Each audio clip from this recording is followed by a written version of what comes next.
So the vaccination efforts of the country are guided by the guiding principles which were laid down by the Honorable Prime Minister's address to the nation from the ramparts of the Red Fort on 15th August 2020.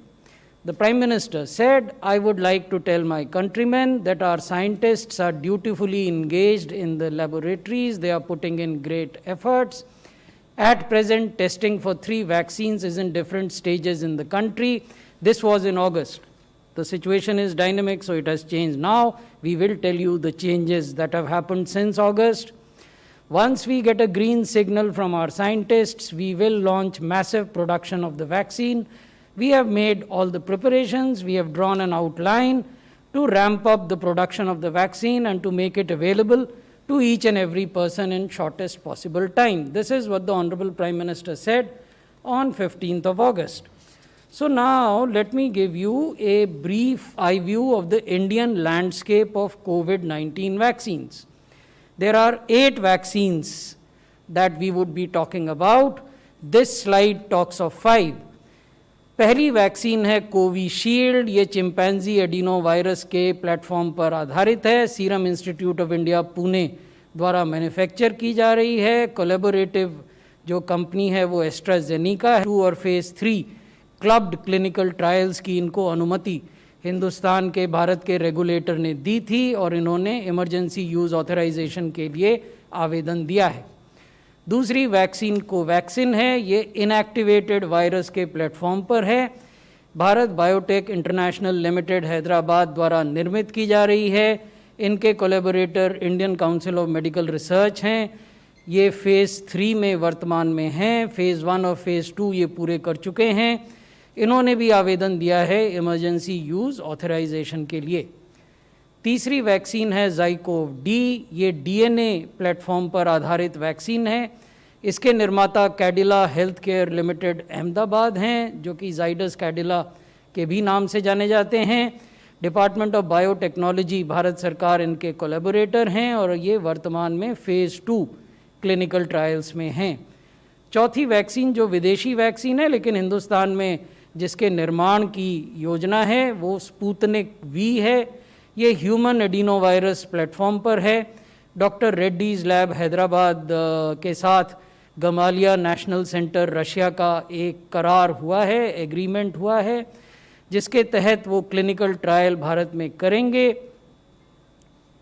जो 5वीं vaccine है वो NVX-CoV2373 है। ये protein सब unit के platform पर है। Serum institute of India Pune इसके निर्माता होंगे। ये नोवावैक्स के साथ कोलैबोरेशन में बनाई जा रही है और इसका फेज़ 3 क्लिनिकल ट्रायल अभी रेगुलेटर के पास विचाराधीन है। छठी वैक्सीन है recombinant protein antigen based vaccine. ये बायोलॉजिकल इवेंट्स लिमिटेड हैदराबाद द्वारा निर्माण की जाएगी। इनके कोलैबोरेटर हैं MIT USA। इनकी प्री क्लिनिकल एनिमल स्टडीज़ हो गई हैं। फेज़ 1 और phase 2 human clinical trials club इनको अनुमति दी है रेगुलेटर ने और इन्होंने अपना काम प्रारंभ कर दिया है क्लिनिकल ट्रायल्स का। 7वीं वैक्सीन है HGCO19। ये मैसेंजर RNA के प्लेटफॉर्म पर बेस्ड वैक्सीन है। ये लगभग वही प्लेटफॉर्म है जो मॉडर्ना और फाइज़र ने अपनाया है विदेश में।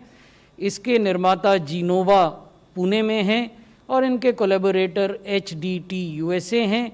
इनकी प्री क्लिनिकल एनिमल स्टडीज़ हो चुकी हैं। क्लिनिकल ट्रायल फेज़ 1 और फेज़ 2 इनको प्रारंभ करना है। 8वीं वैक्सीन है इनएक्टिवेटेड रेबीज़ वेक्टर प्लेटफॉर्म। ये रीपर्पस्ड प्लेटफॉर्म है। Bharat biotech international limited Hyderabad द्वारा इसका निर्माण किया जाएगा और इनके collaborator Thomas Jefferson university USA हैं। ये प्री क्लिनिकल स्टेजेस पर हैं, शीघ्र ही इसको पूरा करेंगे।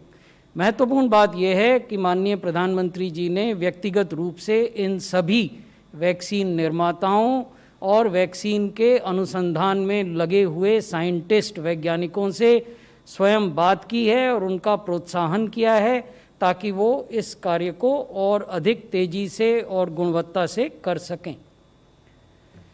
तो अगर इसको समराइज़ करना हो तो 3 हैं जो प्री क्लिनिकल स्टेजेस में हैं, एक वैक्सीन 6 वैक्सीन हैं जो क्लिनिकल ट्रायल में हैं।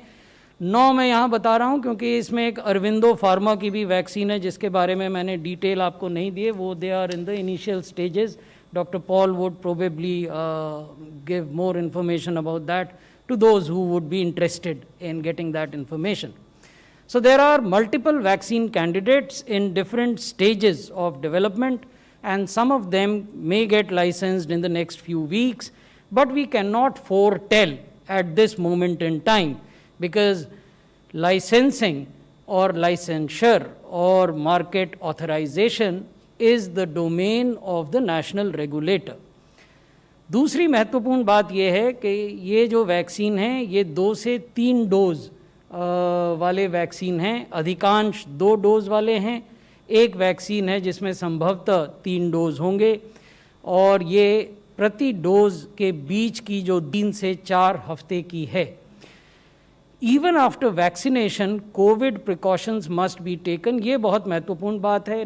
न केवल ये हम कह रहे हैं बल्कि ये WHO ने भी कहा है, CDC अटलांटा ने भी कहा है, और विश्व के जो अन्य वैज्ञानिक संस्थान हैं उन्होंने भी ये बात जन साधारण को समझाई है. वैक्सीन आने का अर्थ या वैक्सीन लग जाने का अर्थ ये नहीं है कि आप चीज़ों को असावधानी से लें. तो आपको कोविड संबंधी जो एप्रोप्रिएट बिहेवियर है वो बरतना होगा.